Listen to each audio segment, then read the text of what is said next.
Good morning and welcome to the new edition of Dr. Lamba's Awakening Call. Recently, after 34 years, that is 3 decades and 4 odd years, the Government of India set up and came up with a new policy, the new education policy. And this education policy has been much praised, much liked. For 34 years, there has been no policy, or rather, there was a policy which was comatose in a vegetative state, and the new government has thus fulfilled, Modi government, another promise which they had promised in 2014. This policy decides the posterity's future. But then question arises, is it really revolutionary as claimed? Before we pass a judgment, let's see what are the salient features of this policy. The first salient feature is that there is emphasis on mother tongue, our local tongue, our regional tongue, which shall be the medium of instruction up to class 5, preferably up to class 8 and beyond. Sanskrit and foreign languages shall be taught from the secondary school level, but no language shall be imposed on any student. Second is that there are still some complaints from the south that Hindi is being imposed on them. Whether it's correct or not is something to be seen, but that complaint is there. The third point is that the present structure of 10 plus 2 has been replaced by 5 plus 3 plus 3 plus 4. That's 12 years of school, and 3 years of Anganwadi are the preschool. This will be split up as foundation stage from age 3 to 8, 3 years of the pre-primary 8 to 11, preparatory 11 to 14, and secondary 14 to 18. So this would cover hitherto uncovered age group of 3 to 6 years. Whether it's proper or not we'll see shortly. Exam system has been changed. The exam shall only be under the class 3, class 5 and class 8. Otherwise, there will be a regular assessment, and that will be regular and formative style, that is competence based. And what's that competence? That will promote learning and development and test higher order skills, analytical, critical thinking and conceptual clarity. Now the question is that the critical thinking at class 3 level is something beyond comprehension. But anyway, let's first see the salient features. The fifth is that the board school exams will continue to be for class 10 and 12, but even they will be redesigned with holistic development as aim. I think the writers, the formulators, are in love with jargons, and this word holistic has been used almost to nauseating times. It doubles.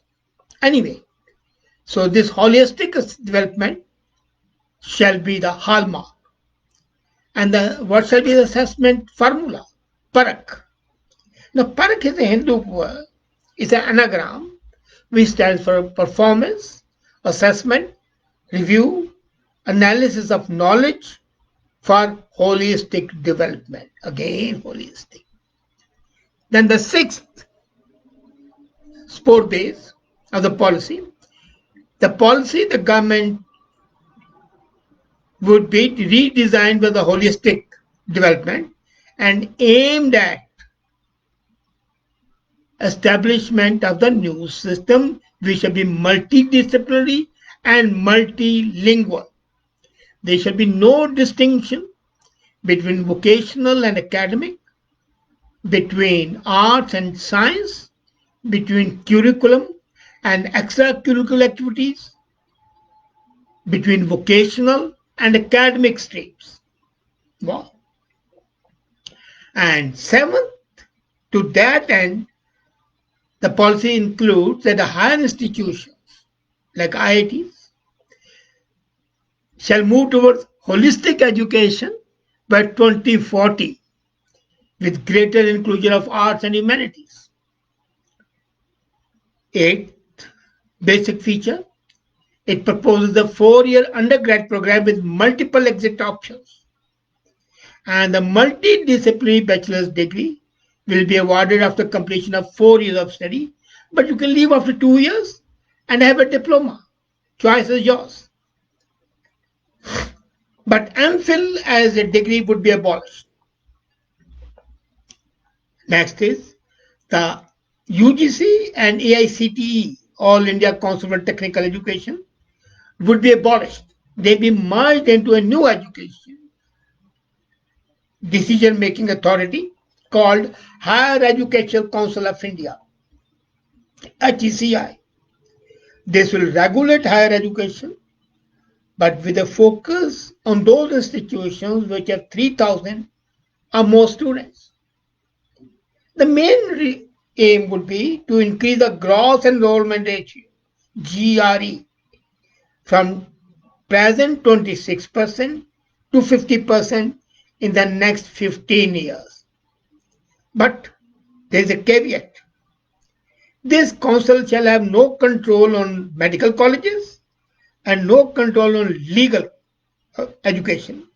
Do you mean to say that legal and medical colleges do not need holistic education and holistic development?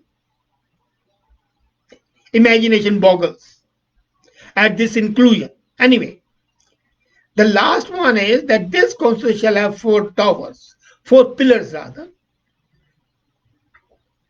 One shall be for regulation, the second shall be for setting up standards, the third shall be for funding, and the fourth shall be for accreditation, for autonomous units.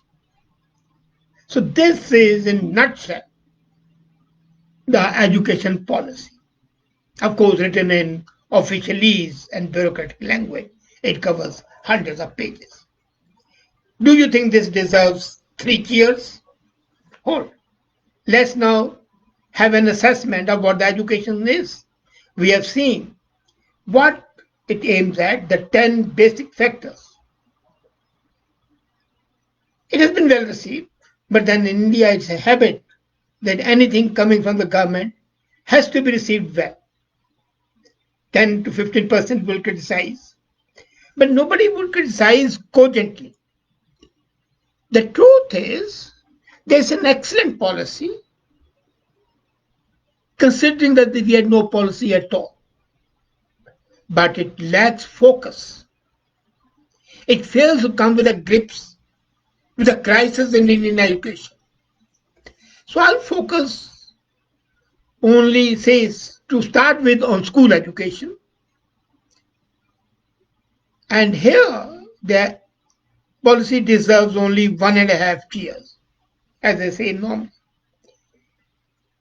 It is to be praised first that it takes the focus away from inputs and focuses now on the output.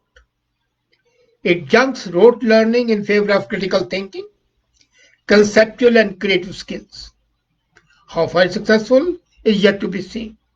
But the aim is not condemnatory, laudatory, praiseworthy. And its best feature is to launch a mission to achieve basic language and math skills by class 3 for all children in next 5 years. Tracking a student in class 3, 5 and 8 through standardized assessment will help improve the performance of the children. Then it separates the government role in 2 bodies, one for regulating, other that runs the school. And here's my grounds. Why should a state run a school or a college or a university? It has to create proper environment, not run. Its business is to see that the things are run properly, not to run businesses. That has been proved to be fact. And the disastrous performance of the state schools, as we see, by shackling private schools in the penalizing private task. So, what are the reasons why I don't call it absolutely good policy? There are certain things which the policy has ignored. It is a theoretical exercise rather than based on the practical reality. The first fact which this policy has ignored is the absenteeism of the teachers. One out of the four teachers in the schools is absent, and that's across India average. And 1 in 2 who is present is not teaching. Either he is busy doing the clerical job in the school or promoting his some side business, but not teaching. Do you know, for example, and that's I don't blame teachers, their salaries are so low. For example, the salary of a primary class teacher in UP last year was 48,000 per annum per year. 49,000 only. Is it enough? So this has been ignored. The teachers' absenteeism and inefficiency. The second is the inefficiency that the teachers, if you examine them, only 10%, maybe less than that, will pass the eligible test. Fact 3. Less than 50% of the students in class 5 would be able to read a paragraph without stumbling or do a math sum from a textbook of class 2. They have come to class 5, but still they cannot perform the solve the mathematical problem of class 2. And fact 4 that has been ignored, we are 73rd out of 74 countries in international standards of reading, science and arithmetic. The only country which was behind us was Pakistan. Rest 72 countries were ahead of us, ahead of India. And Manmohan Singh government was so embarrassed that they said the best thing is to ban the test. So they banned the test. If there is no test, the stupidity of the Indian system would not be revealed. With excellent students, they have not been able to pass the test. I don't blame the students, I blame the system. So they banned the test. Fact 5 that has been ignored is abandonment of the government schools. Are you aware that in 8 years, from 2011 to 2018, 2.4 crore students left the state schools, government schools, and joined the private schools. And that's by the government owns admission. In the data issued by the government statistical department, it shows that. And today, 47.5% students are in the private school system. That is the third largest in the world. 12 crore children are in the private schools. And 70% parents pay monthly fee of less than 1,000 and 45% pay less than 500 per month. So you can't say that the Indian private schools are not elitist. They are. That is one factor that has been taken care of. Fact 6 that has been ignored. That the good private schools are very few, but still the parents want their children to go to the private schools despite everything. And why the good schools are few? You require 125 permissions to start a school. So you have to be really dedicated if you want to set up a private school in India. 125 admissions, and that we say after the ending of the so-called license Raj, liberalization. It's 35 in some states, 125 in others, depending on the state. Even the land and the permissions. It takes up to 5 years. And I'm not mentioning lakhs of rupees that will be have to be paid as bribes.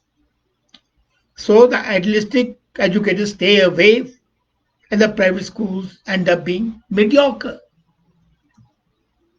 Seventh factor which has been ignored is that in spite of that, the schools are emptying. No, I don't have a very high opinion of Amartya Sen, though he got the Nobel Prize. Basically, he's a biased person. But when he says that shortly the government school shall be history, he's right for once. And eighth factor which have been ignored, it costs a third to educate a child in the private system versus government system. So ultimately, if I come to the taxpayers' money, the education in the private sector is cheaper than the education in the government sector. The society as a whole gains through a better learning outcomes at a lower cost. Framers of NEP did not face up these inconvenient eight facts, eight truths. Why should a parent spend hard-earned money to send her child to a private school if she can have free education plus free midday meal, uniform and books in the state school?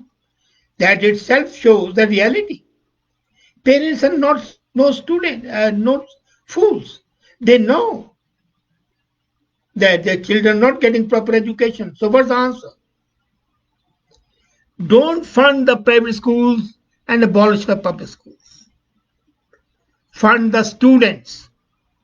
And that idea, when Atal Bihari was the prime minister, I had discussed with him, and he had agreed that this is an ideal system. The idea is very simple. That is that when a student is funded by the government, say he is the age of 5, qualifies a monthly scholarship for any school of choice. So the teachers are paid salaries from the school, income the school earns from the scholarships. The government pays the student pays the school, and the teachers get the salary.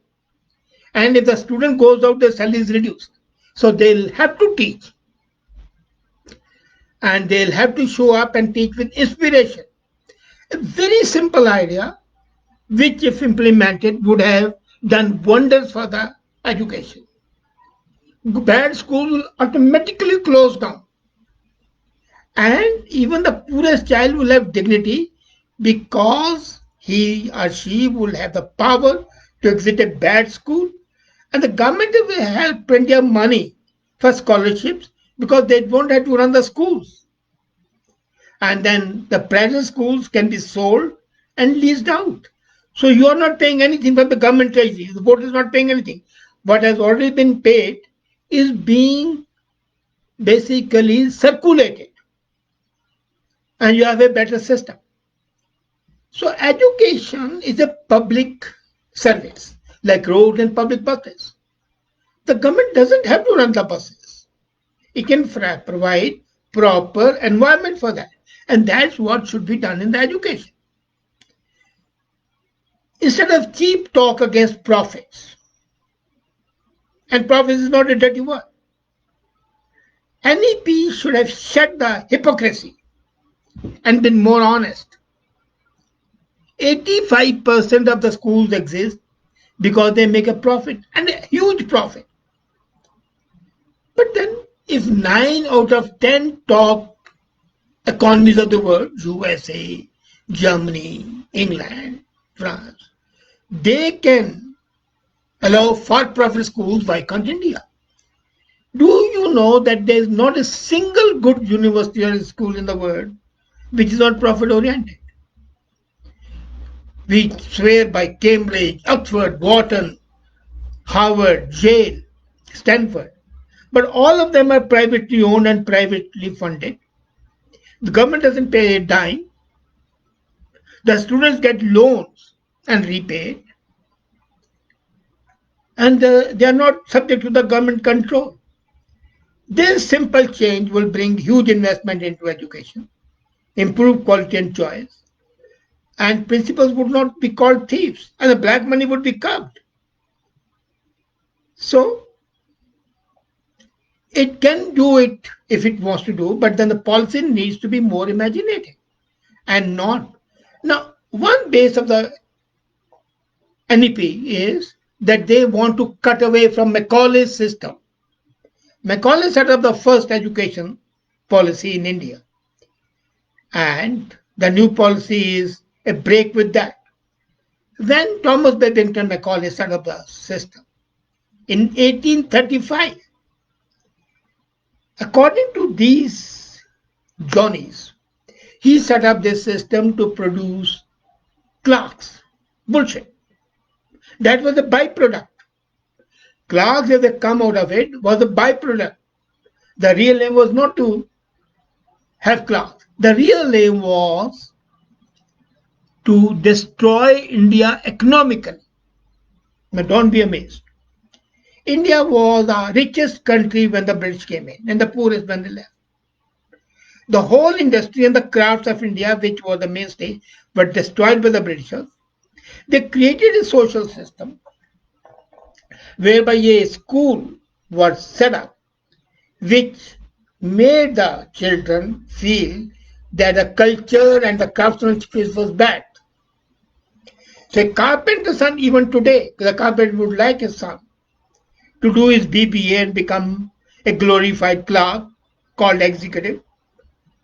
Though as a carpenter, if he had remained a carpenter, he might have earned 5 times more salary than he's getting. They earn much more. But no, the craft, the art was derided. People were made to think that that's bad.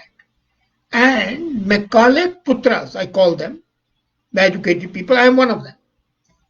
They discuss the backwardness of Indian culture in very fluent English. So the real achievement was creation of this army of Macaulay Putras and Putris who can deride Indian culture, Indian tradition, Indian system. And this was successful. It was enforced in India, this education policy by the Britishers, because it stopped India from producing craftsmen. And that's why they were able to exploit it. Clerks were just an eyewash, but a useful byproduct. But the real aim was to stop technological and in turn the economic growth of India. So the new education policy should have been a reversal. It should have gone back to stem the rot, to start anew the technological and economic growth of India, which has been there, but not with a proper education policy. And that's why this education policy breaks the link. As a matter of fact, thanks to Macaulay, they had a glorious success, and never has been a policy been as successful as that of Macaulay. He not only destroyed Indian economy in such a way that even after 85 years, his policy is still yielding results. And that's why even today, we are so happy when we see the son of a rickshaw puller becomes an IAS officer. Well, because they have been brought to think that IAS or a bureaucracy or a government job is much better than being a rickshaw puller. If a rickshaw puller's son had become owner of a cab driving company, that would have been a real education. And as I said, they hope to become clerks and everything because of the social system created. So the idea of lower stake board examination is welcome, but the requirement of all the students to take exam grade 3 and 5 is worrying. What is needed is systematic assessment of the school's ability to deliver suitable learning outcomes, not failure policies that penalize students.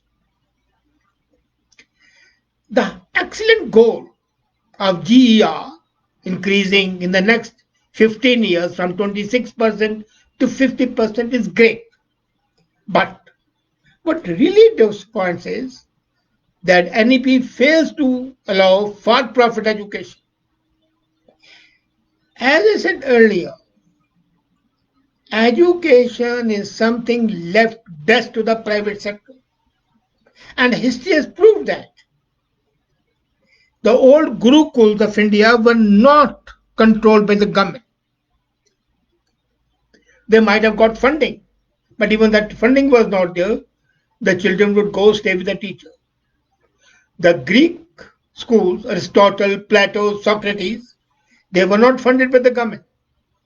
And in the modern era, as I said already, Oxford, Cambridge, Harvard, Stanford, Yale, they are not funded by the government. So stop funding, stop bothering for the fee caps. Over-regulation is a poison to the educational ecosystem.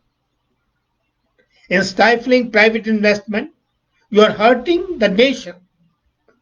Put the interest above the ruinous socialist stupid talk. And stop regimentation. The present education policy is regimentation of education, which is wrong. It should be absolutely free from all control and funded in a manner the way I had recommended way back. And the Prime Minister had accepted, but then the bureaucrats would not have it. I still have that paper with me which I had submitted to the Prime Minister. And so simple. The state doesn't spend a single penny, the only circulates of money which is lying dormant. And the whole education system can be changed. But still, it's a step because the moribund policy, 34 years of putrefying dead corpse, it was a dead body, emanating foul smell. That at least has been replaced by a crippled policy. It's not a great policy, it's a crippled policy. But as I say, better a cripple than none. Better be a cripple than dead. So I don't give 3 cheers, 1.5 cheer, and that's what the NEP deserves and gets. But it could do much better. Let's hope it does. Thank you.